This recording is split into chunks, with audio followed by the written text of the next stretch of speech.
Kamen Rider Wiki. Hey YouTube, Kamen Rider here with my review of Kamen Rider Build Episodes 37 and 38, or at least I believe it's 37 and 38. I doubled up this week. If you watched Lupin vs. Patra Ranger review, I said that I had to double up because I had a bunch of reviews, like regular merchandise reviews I wanted to get out, so I decided to double up. And I may or may not continue to do that in the future to maybe make things easier on a couple different ways, except for maybe stuff like finale episodes or premiere episodes. But let me know what you think. I'll probably reiterate that at the end of the episode, or this episode, not like the build episodes, you know, because I like to repeat myself. Anyway, Lupin Ranger and Patra Ranger is interesting to double up on because it was like comparing a focus episode for each team. This week's was kind of interesting just because even though I didn't review last week's episode when it came out, I did watch it basically about the same time. So I was thinking of things I was going to say, and it was interesting how many of those points, you know, still existed and how many of them were answered or supplemented or resolved by watching 38.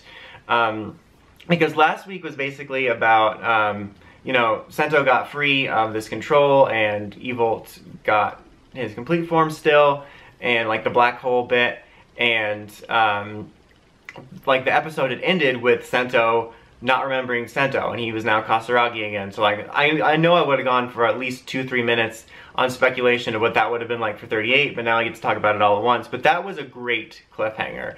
Because honestly, I've been thinking about that actually semi-recently, like maybe a month ago. I was kind of wondering if they were ever going to do a storyline like that, where either he doesn't remember Sento and it's Kasaragi back, or maybe he just remembers everything from when he was Kasaragi, or maybe some sort of weird Sentai Juju or Sentai Rider Juju where they somehow split them, or there's like, you know, some sort of Mind Palace scene where he's talking to himself. Like, I kind of assumed they would do something. I just wasn't quite sure what, or maybe they might save it for a movie, because sometimes there's little bits like that that they'll save for movies. I don't know. But I just was curious, and so I was surprised they finally, not surprised, but surprised like all of a sudden just came up again, and I'm surprised I didn't think about that happening when Sento got free. There was also a little focus last week on like Ryuga not being able to fight now for like literally 5 minutes because his like Evolt seed was gone. It's going to be really interesting to talk about both Sento and Ryuga's journeys in terms of some of the little inconsistencies in their backstory and backstory changing that bothers me, because at first it was like, okay, so he's literally part Evolt, but now then they're like, oh, my DNA's gone. So it made it more seem like they're more focusing on him being his own person with just some Evolt DNA grafted on him.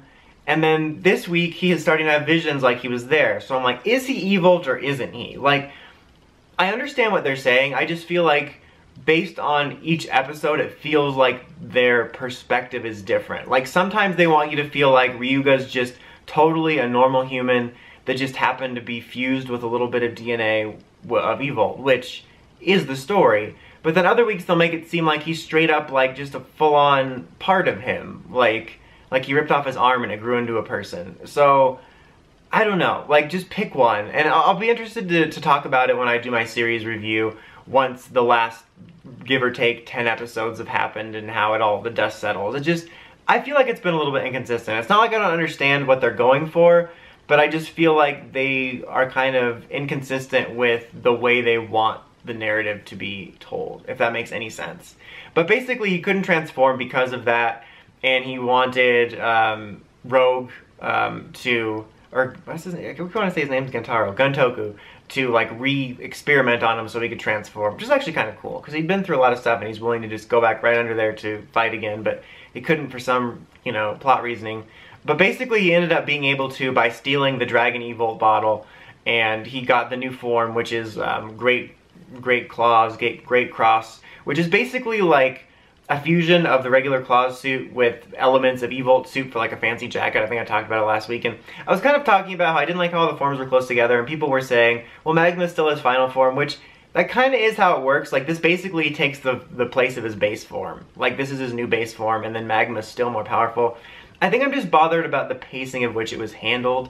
I'm not sure how I would have handled that. That might be something I talk about again in the series review. But I like the concept of it, because since he does have, or is part of Evolt, to have part of that reflected in his costume after all this story, especially when he was taken over by him, I think is cool. I just think it was a little too close together and kind of weird. But there's going to be a lot to talk about that in the series review, and how forms and bottles and merch were handled, because I think a lot of it was handled well, and it doesn't feel like it's, you know, shoehorned into the plot, but it definitely feels like there's just a ton of merchandise for Build, especially in this end. Now we're getting these super gold evolved bottles. I almost said evolved bottles, which they kind of are, but you know what I mean. But anyway, that was kind of the focus of last week. And then this week was Kasaragi's back. Evolved's plans are you know, happening. He goes to Nanma Industries and he's like, look at me, I'm the writer now. And so he's trying to take over that. And it was interesting having Kasaragi back. And it was really, really cool when he was talking to Gentoku, the way they would change the camera, and like it was Sento, and then like they panned past Gentoku, and then when you saw Sento again, it was Kasaragi's actor. Thought that was really cool. I'm a little annoyed / confused, amused, canoid, if you will, that they're trying to, with this storyline, and then ever since they talked about his dad and the evil belt stuff, they kind of are trying to smooth Kasaragi's backstory over, where he wasn't such a bad guy. Like, basically, the reason he picked up the Build project was because his dad wanted him to, and then he basically just had good intentions of using the Build system and systems to defeat Evolt. He just kind of got carried away. I think a neat way to describe it for me, the way I thought about it, was kind of like Zangetsu and Gaim, where they both started with the same core goal of saving the world, but Zangetsu just went too far into doing things, bad things for the right reasons, and Gaim sort of represented the more pure path. That's kind of the way I saw it, where Sento represents the more pure path, and Kasaragi represents good intentions, but he was willing to, you know, manipulate science for, you know, in bad ways for, like, the ends justify the means, basically. And then they're like, oh, but Gentoku, you were the one that wanted the military stuff, and I don't know, that kind of bothered me. I know there's been bits about it before, and little hints at it, but I just think it makes Sento characters more interesting if Kasaragi was a bad guy. Like, sure, he picked up the Build system stuff because of his dad, but what if he did get carried away with power and he didn't care and he wanted to use it for military use and he was the devil scientist? I think that makes it more interesting than, oh, you just became a slightly better person when you lost your memory. I think it not only makes it more interesting just for the psychologically of getting your memory wiped and becoming this totally different person, but for when he retains these memories and finds out what Sento did, or if the two eventually merge, I think it makes it more interesting if Kasaragi was a bad guy. I don't know why they did that, why they didn't just double down on him being bad. Like, maybe they don't want kids to ever look up to anyone that was at one point that evil, which doesn't make any sense because there's like redeemed writers all the time. I don't know. It bothers me. It could be one of those things that's also smoothed over in a few episodes, because that will often happen in Build, where they kind of raise a question or an idea that I'm not 100% behind, but then once they explain it, I get a little more okay with it. But for right now, that does kind of bug me. The other thing that bugged me about this episode was the introduction of Mad Rogue. Mainly, it just felt so shoehorned at the end. Like, they were setting up Utsumi Mario to be Mad Rogue, and they're like, I got another evil driver. He's like, where'd that come from? He's like, don't worry about it, Toku. Like, so they didn't explain that. Maybe they will. It's not a huge deal, but it's like, come on, like, there's such, like, oh my god, we need the evil driver. Oh my god, we finally have it. Oh, look, here's another one. I just found it. It turns out it fell behind my shelf.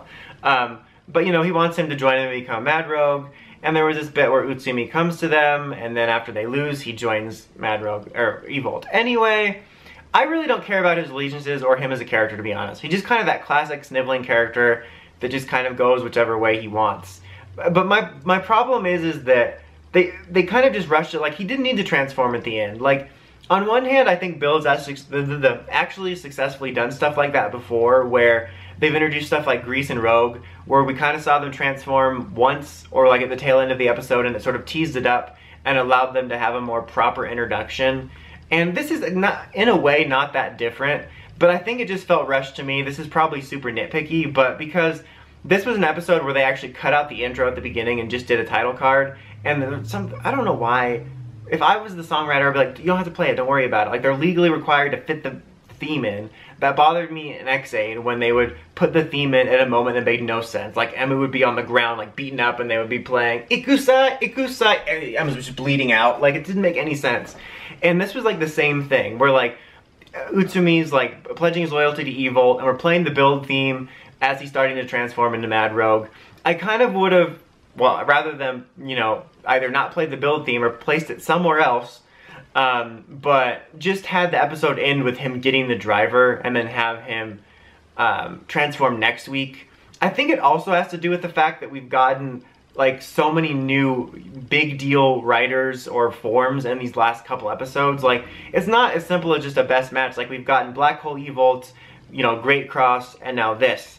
And I don't know, like, it's such a nitpick because it's, like I said, it's not that different from teasing it at the end of the episode and then expanding on it in the next one they did with Rogue and Grease. But I think it just bothered me because it felt like, oh my god, we have to get this done right now, you know, and let's play the theme over it. It just made it feel like very much so, you know, we gotta clean up the party, the parents are coming home. It bothered me. Again, it's super nitpicky, and it's not something that I'm like, oh, Build sucks now, you're canceled. But it's yeah, I just wish it was handled a little bit differently with that. But we'll see how it goes next week. I just wish they would have saved it, that's all. One other little neat thing I wanted to draw attention to, oh, two things, was Vaseline, or whatever her name is, the Mars Queen, Vespiquen, moved the coffee shop to like another location so that they couldn't get the stuff from them, which was kind of really funny. And also, it was really neat to see Kasaragi charge into battle as Build Rabbit and not be able to handle it because he's not used to it.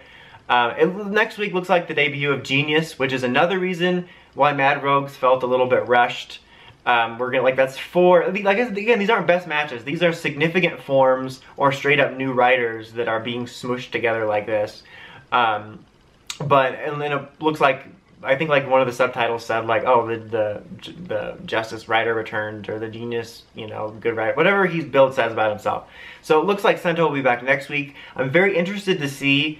I'm gonna actually assume that it's going to be Sento returning, but with Kasaragi's memories, given that they've kind of scrubbed his backstory to make him seem more sympathetic.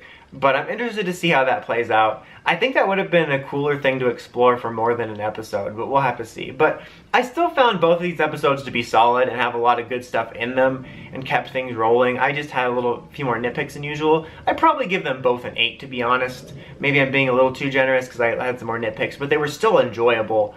I also feel like Build's in that territory X8 was around this time last year, where I feel like the end game is like 2 episodes away, but we still have like, give or take 10 episodes. I don't remember what the current rumor is for what X8 ends, but it usually, or X8 Build ends, it usually ends between 46 and 50, depending on the writer series. So we're on 38, so we have give or take 10, which is still a significant amount, but for a while now, in both Build and X8, somewhere in the 30s, you always got that vibe you get like when you're within 3 episodes of the series ending, but we still have a good chunk left, which I think is cool because I really am not entirely sure where they're going to go next with a pretty decent chunk of story left to tell.